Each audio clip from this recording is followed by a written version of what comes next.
اس کا حکم نافذ بھی تھا، اور موسیٰ علیہ السلام گھر سے بے گھر، صحرا بصحرا، جو بجو پھرنے والے اللہ کے رسول تھے۔ کون کامیاب تھا اور کون ناکام، اس کا فیصلہ ہو چکا ہے۔ یوسف علیہ السلام کے لیے پیغمبری کا سفر کنویں میں گرنے سے شروع ہوا۔ کتنی بلندی اور کتنی ابتلا، تضاد ہے، لیکن تضاد نہیں ہے۔ ہماری زندگی میں تضادات کا ہونا کوئی غیر فطری بات نہیں، تضادات کائنات میں ہے، بلکہ فاطر حقیقی کی صفات عالیہ پر غور کیا جائے تو ہمیں ہمارے تضادات کچھ اجنبی نہیں محسوس ہوں گے۔ زندگی عطا فرمانے والا کچھ عرصے کے بعد موت عطا فرماتا ہے، زندگی واپس لے لیتا ہے۔ وہ خود ہی کسی کو ملک عطا فرماتا ہے اور خود اسے معزول کر دیتا ہے۔ وہ عزت دیتا ہے، وہی ذلت دیتا ہے۔ حساب کرنے پہ آئے تو رائے کے دانے تک کا حساب کر لے، بخشش کرنے پر آئے تو سیئات کو حسنات میں بدل دے، محنتوں کو فاقے سے گزار دے، اور چاہے تو کم محنت کرنے والوں کو بے حساب عطا فرما دے۔ وہ کبھی خزانے عطا فرماتا ہے اور کبھی وہ قرض حسنہ بھی مانگتا ہے۔ اس کے کام عجب ہے، وہ ہر چیز پر قادر ہے۔ اس کے قبضے قدرت سے کسی شے کے باہر ہونے کا سوال ہی نہیں پیدا ہوتا۔ اس کے باوجود آدھی سے زیادہ دنیا اس کو نہیں مانتی۔ اس کا دعویٰ ہے کہ ہر وجود کا رزق اس کے ذمے ہے، لیکن ہمارا مشاہدہ اس مقام تک نہیں پہنچ سکتا۔ جہاں ان تضادات میں کوئی تضاد نہیں رہتا، غور کرنے والی بات یہ ہے کہ اللہ نے اپنے مخالف، اپنے دشمن کو مارا نہیں، وہ قادر ہے، اس نے شیطان کو زندہ رکھا ہے۔ یہی سب سے بڑا تضاد ہے اور یہی اس کا حل۔ ہمیں تضادات سے جنگ نہیں کرنا، تضادات کو احسن طریقے سے حل کرنا ہے۔ ہمارا نظریہ اپنی جگہ پر درست، لیکن دوسروں کے نظریات ان کے لیے اتنے ہی مقدس و بامعنی ہیں۔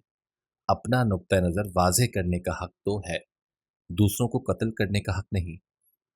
اللہ نے اپنی زمین میں اپنے نہ ماننے والے کو جس طرح برداشت فرمایا ہوا ہے، اسی طرح ہم بھی دوسروں کو ان کے عقائد کے اختلاف کے باوجود برداشت کیوں نہیں کرتے؟ زندگی میں مختلف نظریات کا ہونا زندگی کا حسن ہے۔ کسی انسان سے اس لیے نفرت نہیں کرنا چاہیے کہ اس کا لباس ہمارے لباس سے مختلف ہے۔ تضادات کو برداشت کرنے کے لیے عظیم دل چاہیے۔ کمزور عقیدہ الجھتا ہے، لڑتا ہے، جھگڑتا ہے، لیکن طاقتور اور صحت مند عقائد دوسرے عقیدوں کو اپنے ساتھ اس طرح ملاتے ہیں جیسے سمندر دریاؤں کو اپنے اندر سمیٹتا ہے۔ ایک انداز کی صداقت دوسرے انداز کی صداقت کو غلط سمجھتی ہے، باطل سمجھتی ہے، حالانکہ سب سے بڑی صداقت یہ ہے کہ اس کائنات میں کچھ بھی باطل نہیں۔ ہمیں تحمل سے دوسرے کے نقطہ نظر کو سننا چاہیے، اس کی خامی کی اصلاح کرنی چاہیے، اس سے محبت کرنا چاہیے۔ کوئی شخص بیمار ہو جائے تو اس سے نفرت نہیں کرنا چاہیے۔ اسی طرح کسی کا عقیدہ بیمار ہو جائے تو اس کے لیے زیادہ توجہ اور رحم کی ضرورت ہے۔ عقائد و نظریات پر اتنی کتابیں لکھی جا چکی ہیں کہ دنیا کا کسی ایک عقیدے پر متفق ہونا مشکل ہے۔ ایک گروہ نے ایک کتاب پڑھ لی ہے، دوسرے نے دوسری۔ یہی اختلاف کی وجہ ہے۔ کتابی علم کے علاوہ دیکھا جائے تو ہر انسان کے دل کی دھڑکن ایک جیسی ہے، سب کی آنکھوں میں ایک جیسے آنسو ہیں، اور ہر انسان نے اس دنیا میں چند معدود ایام گزارنے ہیں۔ جو انسان ہماری نگاہ میں خار بن کر کھٹکتا ہے، وہ بھی کسی کا منظور نظر ہے۔ عقیدتوں کا فرق بھی مقدر کے فرق کی طرح انسان کے ساتھ پیدا ہوتا ہے، اس میں کوئی الجھاؤ نہیں۔ یہ عقائد بیان بلکہ حسن بیان کی باتیں ہیں۔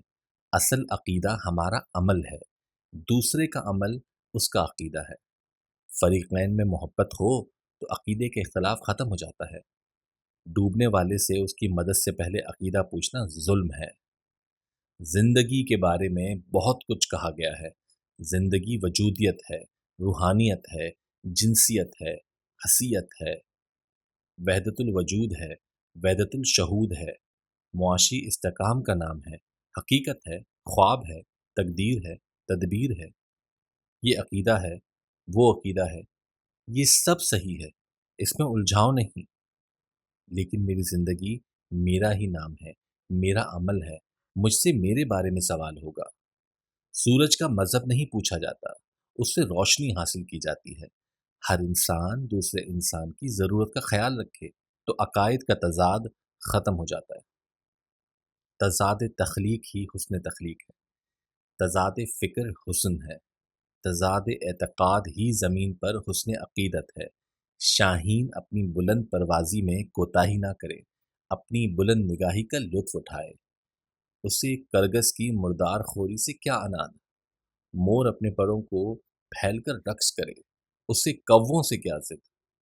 جو انسان اللہ کے جتنا قریب ہوگا اتنا ہی انسانوں کے قریب ہوگا۔ اللہ سے محبت کرنے والے ہر انسان سے محبت کرتے ہیں۔ جو ذات اللہ کے بہت ہی قریب ہے وہی کائنات کے لیے رحمت ہے۔ پستیوں کی خدمت سے بلندی حاصل ہوتی ہے۔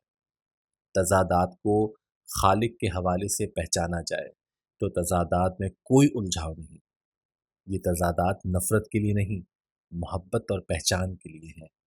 خالق حق ہے، تخلیق اپنے ہمارنگ جلووں سمیت برحق ہے۔ مخلوق اپنے عقائد و نظریات کے تضادات کے باوجود عین حقیقت ہے۔ نجات عمل اور حسن سلوک میں ہے۔